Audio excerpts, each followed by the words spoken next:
Neste vídeo vamos tratar de teoria do conhecimento e teoria do conhecimento especificamente a partir das ideias desenvolvidas pelo pensador René Descartes. Vamos tratar de aspectos fundamentais do pensamento cartesiano e também vamos entender de onde vem, ou melhor, não é nem de onde vem, mas como é que se organiza o método na perspectiva dele. Vamos entender também por que a afirmação penso logo existo é tão impactante e tão revolucionária no que se refere às reflexões sobre a maneira como nós adquirimos conhecimento. Então, sem mais delongas, acompanhe aí, observe que vamos começar o nosso esquema. Podemos começar definindo o que é a teoria do conhecimento. Então, teoria do conhecimento refere-se à área do conhecimento que, ou melhor, a área do conhecimento é ótimo, né? A área da filosofia que vai se ocupar de responder a uma pergunta: como é que nós adquirimos conhecimento? Então, a teoria do conhecimento, que também pode ser chamada de epistemologia,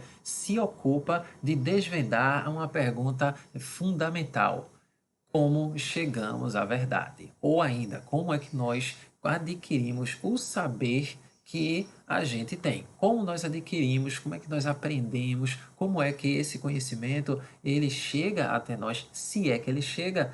E nessa perspectiva existem duas grandes correntes que na história da filosofia, que na história da teoria do conhecimento, que na história da epistemologia tiveram grande destaque e, por assim dizer, brigaram, tretaram uma com a outra durante essa longa história desta área do conhecimento. Então, a primeira delas é a do racionalismo, que diz que o conhecimento é inato. E essa perspectiva entra em conflito com a ideia de que o conhecimento é resultado da experiência, sendo que quem diz que o conhecimento é inato, como eu acabei de mencionar, são os racionalistas. E aqueles que afirmam que o conhecimento é resultado da experiência são os adeptos do empirismo. Então, ao afirmar que o conhecimento é inato, os racionalistas trazem à tona uma ideia que já foi inclusive abordada em outro momento da história do pensamento ocidental. Se você está lembrando da ideia de Platão, do mundo sensível, do mundo das ideias, e esse mundo das ideias sendo o local em que a nossa alma ela teria acesso a todo o conhecimento, passando posteriormente pelo rio do esquecimento e tendo apenas que lembrar daquilo tudo que foi visto, daquilo tudo que se teve contato nesse mundo inteligível, então você está correto. O racionalismo, inclusive, é considerado tendo como seu ponto de partida a filosofia antiga e especificamente as ideias desenvolvidas por Platão. Esse debate de quem veio primeiro, qual é o mais antigo, ele não aparece no Exame Nacional do Ensino Médio, ele também não aparece assim com grande frequência, ou é uma grande questão que você deva atentar ou ficar meio que desesperado, desesperada para afirmar alguma certeza nesse sentido. É só para você saber que há essa potencialização, ou melhor, essa potencial discussão. Para os racionalistas, nós nascemos com o conhecimento em nós. Nós temos tudo isso e o uso da razão é o que possibilitaria a gente ter esse conhecimento a partir do contato com o mundo lá fora. Sendo que não é a experiência com o mundo lá fora que vai fazer com que a gente, que fará com que a gente tenha esse conhecimento, porque ele já está em nós. É o uso da nossa razão que vai confirmar que o que está lá no mundo é o que existe em nós em termos de ideias, porque esse conhecimento sobre o que está no mundo nós já temos, nós nascemos com ele. Numa direção diferente e entrando em conflito, os pensadores empiristas afirmam que o conhecimento ele é resultado da experiência. Isso quer dizer que o que a gente sabe porque vivencia no processo, na continuidade da nossa vida, essas experiências que produzem em nós esse saber. Então você observa que é uma treta assim considerável. É interessante pensar que, se você for olhar direitinho, tanto os racionalistas quanto os empiristas, eles trazem perspectivas que fazem sentido. O grande representante do racionalismo foi o René Descartes e o grande representante do empirismo foi o David Hume, que você observa aí nessas imagens. É muito legal quando você para comparar essas perspectivas, você vê que há sentido nas duas. Faz sentido o que está sendo dito ali. E essa confusão ela vai permear durante um bom tempo a história da filosofia no Ocidente e só vai meio que ser resolvida lá na frente, lá pelos idos do século XVIII por ali, com as ideias do Immanuel Kant, mas que a gente vai tratar em um outro momento. Então, uma vez entendido isso, uma vez entendendo que a teoria do conhecimento é esse estudo sobre como nós adquirimos esse conhecimento, existem duas grandes vertentes, duas grandes correntes, mas não são as únicas. Uma defende que o conhecimento é inato e a outra defende que o conhecimento é resultado da experiência, sendo a que defende o conhecimento inato o racionalismo e aquela que defende o conhecimento como sendo resultado da experiência, o empirismo. Nós vamos seguir aprofundando aqui dentro do que é necessário para o Exame Nacional do Ensino Médio, para outros vestibulares, as ideias dos racionalistas e especificamente aquele que é considerado como o grande nome do racionalismo, que é o René Descartes. O pensamento cartesiano, por sua vez, como você acompanha aí na imagem, tem relação direta com, ou melhor, pode-se afirmar que ele tem um sistema de 4 apoios. Como assim 4 apoios? Existem 4 aspectos fundamentais do pensamento cartesiano que você deve ter em mente. O primeiro aspecto que você deve considerar é o dualismo. Isso quer dizer que o pensamento cartesiano defende a ideia de que existem duas realidades. Uma realidade que ele chama de substância pensante, uma realidade que você tem uma substância pensante, que é a alma, que é intangível, e uma outra substância que é o corpo, que é essa substância extensa.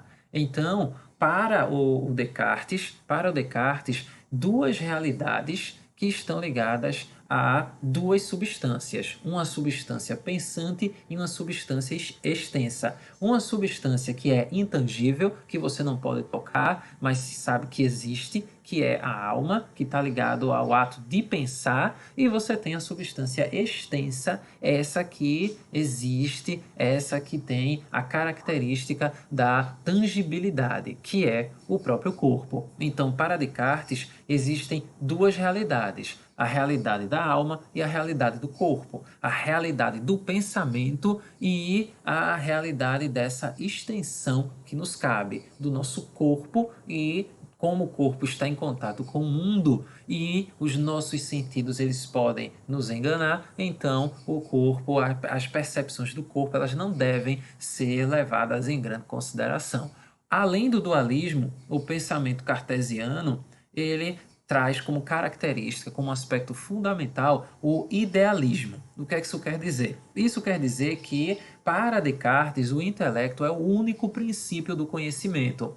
Veja, não é o idealismo no sentido de idealizar alguma coisa, não é o idealismo no sentido de idealizar um outro mundo, idealizar uma outra ideia, idealizar uma outra forma de vida. Não, é o idealismo aí tendo o intelecto como único princípio do conhecimento, porque você lembra que foi dito agora há pouco que todo o conhecimento que nós temos, ele já está em nós. O conhecimento ele é inato. Logo, a realidade como um todo, ela está em nós, ela se apresenta no sujeito na forma de ideias.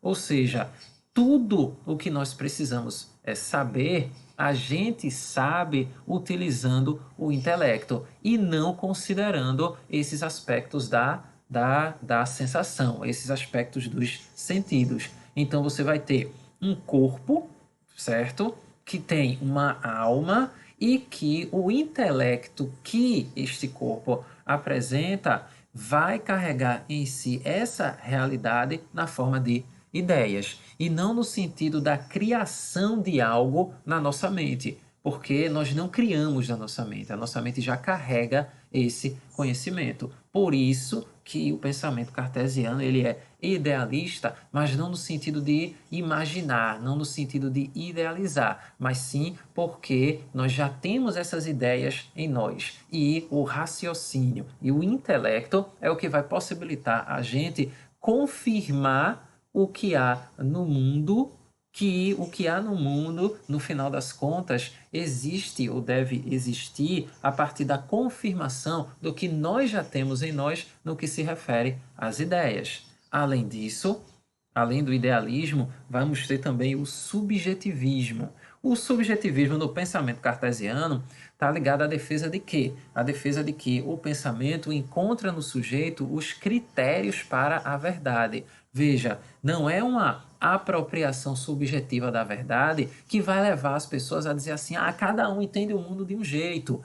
Para o pensamento cartesiano, é a ideia de que o pensamento encontra no sujeito os critérios para a verdade. No sentido de quê? No sentido que, a partir de um método, o pensamento encontra nas ideias que nós carregamos, porque nascemos com ela, os critérios para a verdade que se estabelecem a partir de um método, a partir de um caminho, a partir de um jeito, de um percurso para confirmar aquilo que nós já temos em nós em termos de conhecimento, porque nascemos com ele. Então, o dualismo, o idealismo e o subjetivismo são três tópicos que confirmam, ou melhor, que se estabelecem a partir também de um quarto, que é a representação. Sendo a representação, no caso do pensamento cartesiano, tudo aquilo que nós temos são representações. E é dessas representações que a gente tenta confirmar a realidade. O que é que isso quer dizer? O que é que isso quer dizer? Entendi, não. Vamos pensar a partir daí.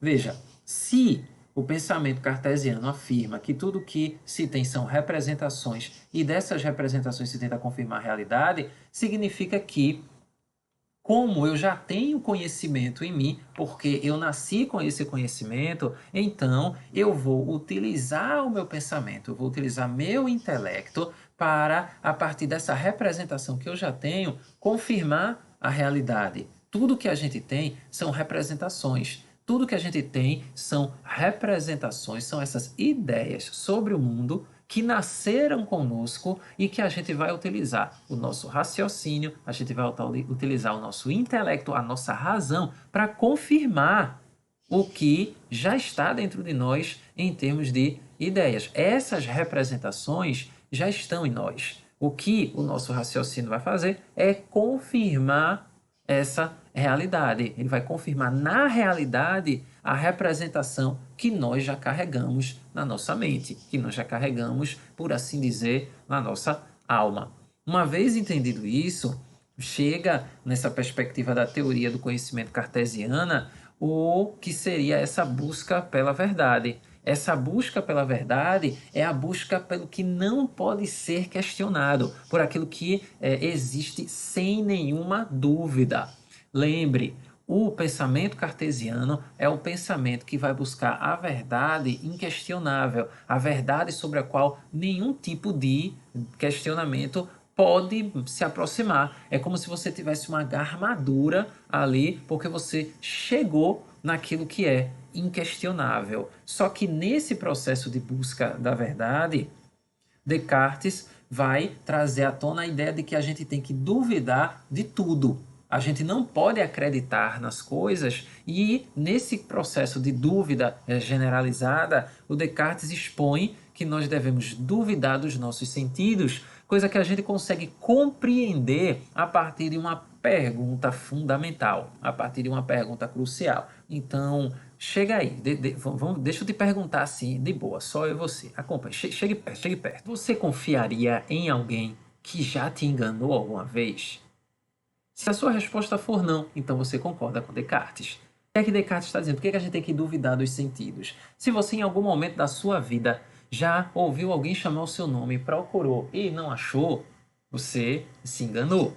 Se em algum momento você já chamou alguém, fulano, aí a pessoa virou para você, eita, não, desculpa. Então, você entende o que Descartes está dizendo. Os nossos sentidos, eles não dão conta, eles não conseguem captar o mundo. Por quê? Porque eles falham. O fato de, por exemplo, eu usar óculos é a prova de que eu não posso confiar na minha visão. Por quê? Porque a minha visão, ela não funciona em sua plenitude, não funciona em 100%. Então, o que acontece? Os meus sentidos se equivocam. Se você já se enganou com um perfume, com um aroma ou com o sabor de alguma coisa, então você já sabe que não dá para confiar nesses sentidos. Então, veja que ideia interessante para ajudar a gente a entender a crítica que Descartes faz aos empiristas. Por quê? Porque para os empiristas não há conhecimento fora da sensação. Não há conhecimento que não seja obtido através dos sentidos. Para Descartes, não. Para Descartes, eu me engano porque eu posso não enxergar adequadamente, eu acredito que ouvi alguma coisa que eu não ouvi, eu posso ter problemas no que se refere à percepção tátil de uma superfície, eu posso acreditar que um líquido é mais doce do que ele efetivamente é. Então, quem nunca já entrou numa discussão e essa discussão estava ligada ao sabor de um determinado alimento? Então, é por isso que, para Descartes, os sentidos eles não devem ser levados a sério no que se refere a conhecimento e conhecimento verdadeiro. Mas não só de sentidos, tem a dúvida cartesiana, não só sobre os sentidos, para a dúvida cartesiana. Então, vamos voltar para o esquema para a gente articular ainda mais isso aí. Outra coisa que a gente deve duvidar são os juízos do senso comum. Por que a gente deve... O que danado é um juízo do senso comum? Juízo do senso comum se refere a esses julgamentos e esses julgamentos que nós temos no cotidiano, são as definições de certo e de errado, de bem e de mal. Tudo o que é julgado no senso comum é questionável, entre outras coisas, porque está ligado à tradição. E a tradição ela está ligada a uma percepção que pode ser equivocada, que se sustenta ao longo do tempo. Então, de acordo com Descartes, os juízos do senso comum, eles não devem ser levados a sério, a gente deve duvidar deles, até porque você deve considerar que contexto foi esse em que aquele raciocínio ele foi estabelecido.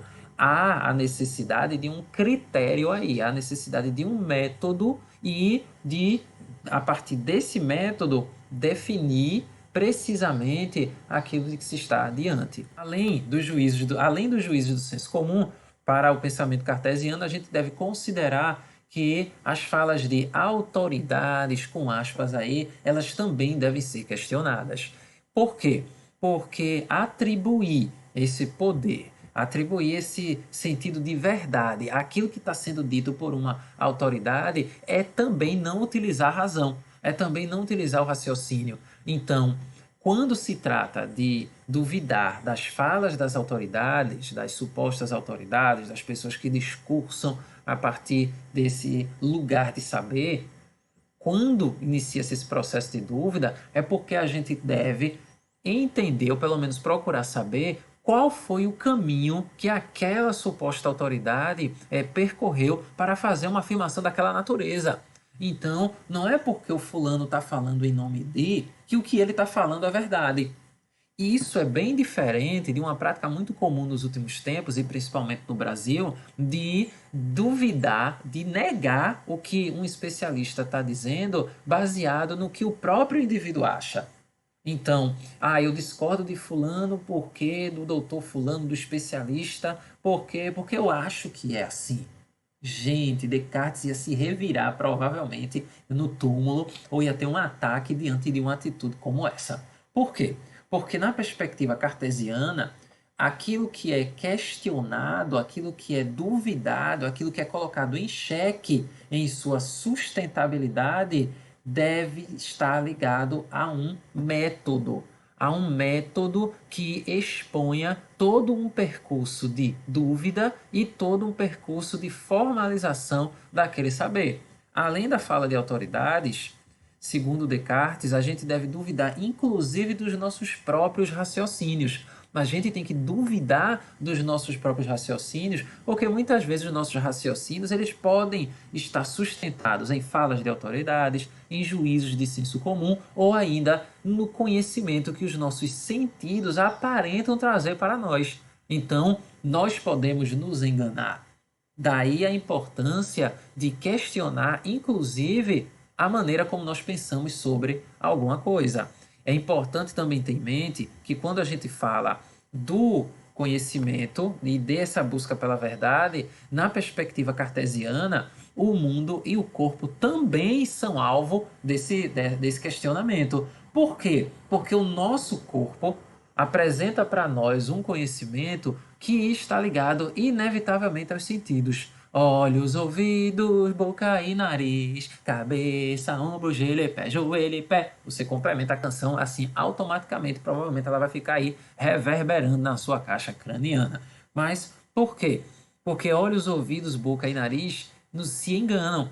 Eles podem nos enganar. Então, eu tenho que duvidar também do corpo e do próprio mundo. Em resumo, esse duvidar de tudo, esse questionar de tudo, apresenta para nós o que Descartes chamou de dúvida metódica. Não é uma dúvida de qualquer jeito. Não é e será que? Não é uma espécie de looping eterno em que a gente vai perguntando, perguntando, problematizando, questionando, perguntando, problematizando. Não. Mas é uma dúvida que está pautada em regras. Regras para o raciocínio, regras para pensar. Então vamos ver agora quais são essas regras para o raciocínio que o Descartes ele apresenta. São 4. A primeira delas é a regra da evidência, ou seja, aquilo que se apresenta de maneira distinta. A segunda regra é a regra da análise, que afirma que nós devemos, ao raciocinar, parcelar o problema para lidar com fragmentos dele, com essa divisão. E, além da análise, a ordem, ou seja, a gente vai da parte mais simples até a parte mais complexa. E, por último, a quarta regra é a regra da enumeração. Então, acompanhe. A primeira regra é a regra da evidência, que também você pode encontrar por aí como sendo a da clareza ou da distinção. O que é que isso quer dizer? Isso quer dizer que o nosso raciocínio ele tem que, a partir desse processo metodológico, apresentar de maneira distinta, de maneira que possa ser entendida por todo mundo aquela ideia que se está defendendo. Então, o raciocínio tem que ter a evidência, ou seja, aquilo que está na nossa frente, aquilo que nós podemos ver, e nós podemos ver de maneira clara. Por assim dizer, aquilo que nós vemos e vemos plenamente bem. Então, eu devo raciocinar a partir de evidências, a partir daquilo que possa ser pensado de maneira clara. Eu também devo realizar a análise, eu também devo analisar. E essa análise está ligada a parcelar o problema e nesse parcelamento, esse parcelamento vai nos levar a um ordenamento da parte mais simples até a parte mais complexa. É você pensar do simples ao complexo em um caminho que vai te dar uma apropriação muito maior do conhecimento. Por quê? Porque você não pegou o todo. Você não analisou o todo de uma vez, mas sim você ordenou. Você saiu do mais simples ao mais complexo, o que contribui e muito para a primeira regra, a regra da evidência. Por quê? Porque se está tudo dividido, muito organizadinho, do mais simples ao mais composto, então isso fica mais inteligível. Isso é algo que dá para ser apresentado de maneira distinta e simples. É importantíssimo você ter em mente que no pensamento cartesiano há uma defesa da simplicidade na exposição das ideias. Então, para a ideia cartesiana, para a perspectiva cartesiana, não é a prolixidade fundamental. O fundamental é a simplicidade. É a simplicidade na apresentação do que você está pensando, da verdade que você chegou a partir de um método. E a enumeração se refere a quê? Após ter passado por toda a implementação dessa dúvida metódica, o indivíduo deve revisar todo esse percurso para certificar aquilo que ele pesquisou, aquilo que ele questionou, aquilo que ele problematizou, e a verdade como sendo essa verdade evidente, essa verdade que se apresenta de maneira clara, que se apresenta de maneira distinta.